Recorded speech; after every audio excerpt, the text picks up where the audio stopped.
guys, welcome back. If you're new here, my name is Christy. I'm a homeschool mom to 3. Today's video is going to be all about how I am planning high school for my 8th grader.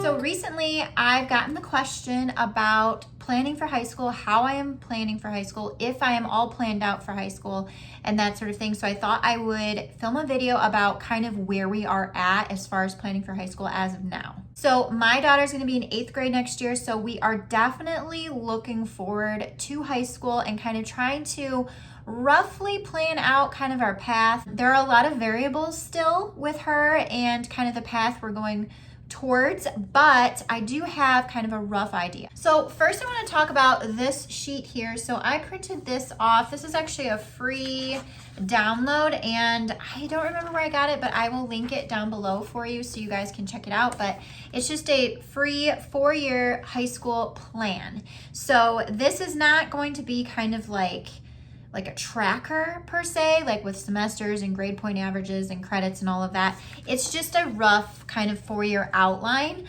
You can list your courses here. You can list the credits that they would potentially earn and then like the total credits. And then you can make some notes on goals or like extra things that you're planning for high school.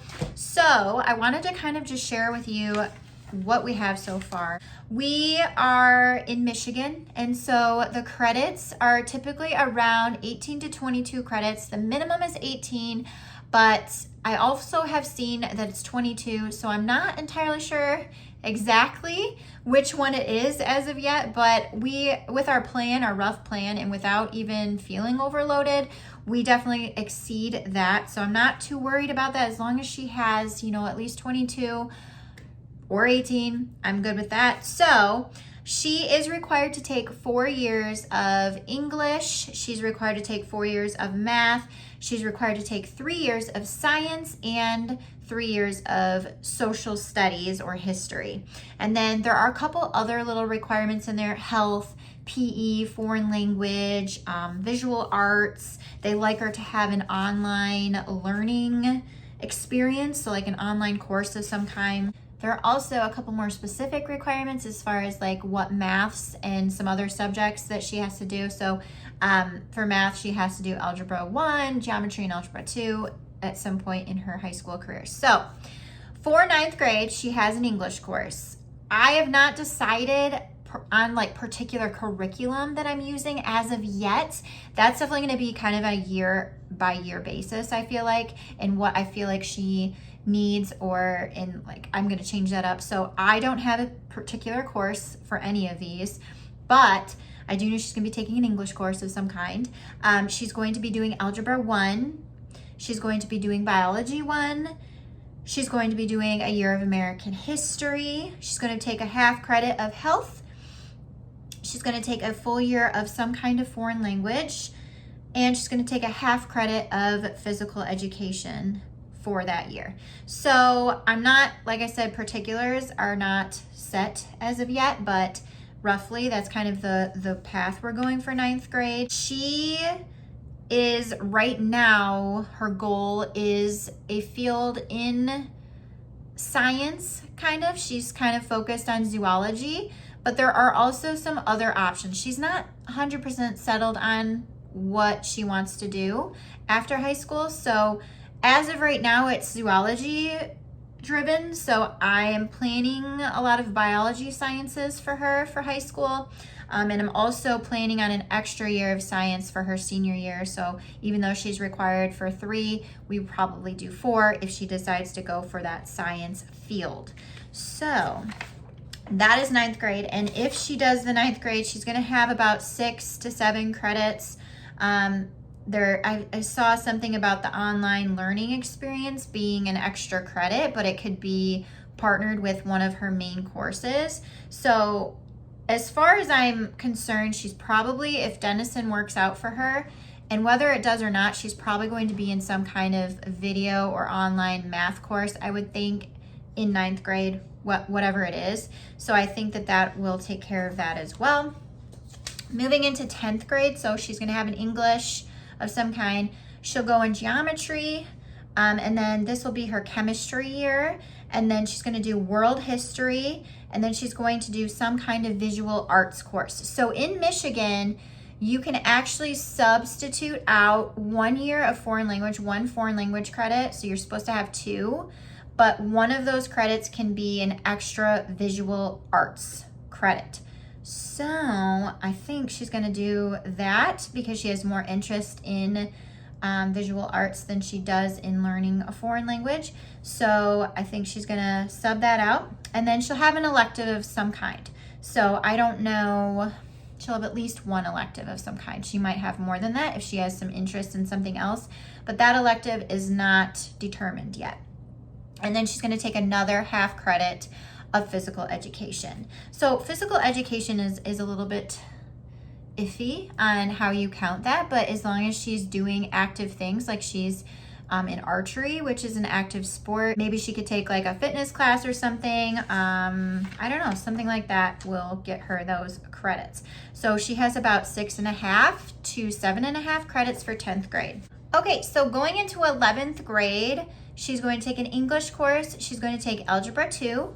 She's going to probably take another biology science. That could possibly change to physics if she's like interested in that for some reason. She's gonna do a US government course and a civics and economics course.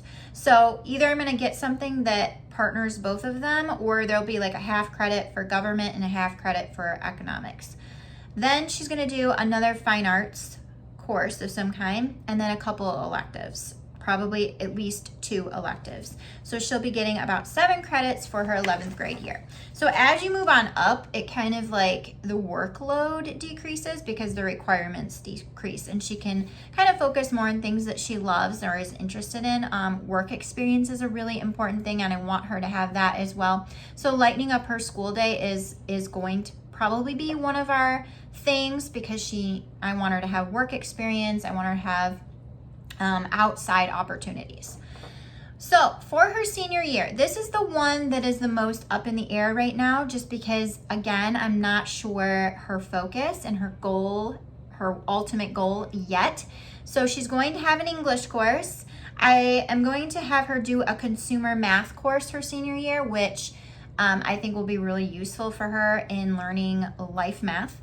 And then she's probably going to do a science of some kind, whether it be a zoology course, another biology course, I don't know, some kind of science.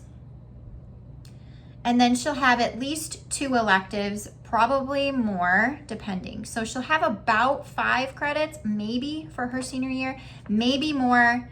It just, like I said, it depends on what her end goal is. And then also, I also get the question on whether she's going to take like college courses during high school. And I'm not sure. That's also something that's kind of a variable right now. We're going to kind of take that year by year as well. I will look into doing that for sure, because I think that's helpful for sure. But I don't know that she will take any college credits in high school or not. It's just kind of going to be, up to her in what she wants, if she wants to kind of do the extra work for that, and she just needs to get some determination if that's something she wants to do. But definitely open to that possibility for sure. Also, during her, I think 11th grade year, she'll be taking the SAT. So I would really like to insert, probably in her 10th grade year, an SAT prep course, or maybe over the summer of 10th grade, a prep course, so that she can prepare for that test.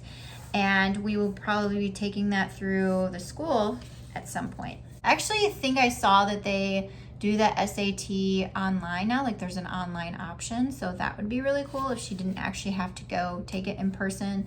That would be awesome, but I have to look into that more. But yeah, that's pretty much like a rough like brain dump of the next 4 years after 8th grade, the 4 years of high school. So going off of that plan, she has enough credits. Even if the credits are 22, she exceeds that. And I think it'll be a really great span of 4 years. I think we are really prepared for it. And yeah, so I hope that you found this helpful in kind of thinking about things going forward. Like I said, this is Michigan, so you definitely want to look into your state's graduation requirements because every state is different. There's more regulation on how credits are issued in some states than others. There are more specific subjects or areas of study that they have to do to graduate in other states. So you definitely want to make sure you're really familiar with that before planning out your high school path. But yeah, that's kind of where we're at. I like having that on paper because it helps me kind of just feel a little bit more at ease getting that on paper. So again, I will link the planning sheets in the description box if you need something like that. It's very simple but helpful. I hope you guys enjoyed this video. Please feel free to let me know some plans for your high schooler and your path of high school down below, maybe even some curriculum recommendations. I would love that. So I hope you have a great day and I'll see you soon. Bye.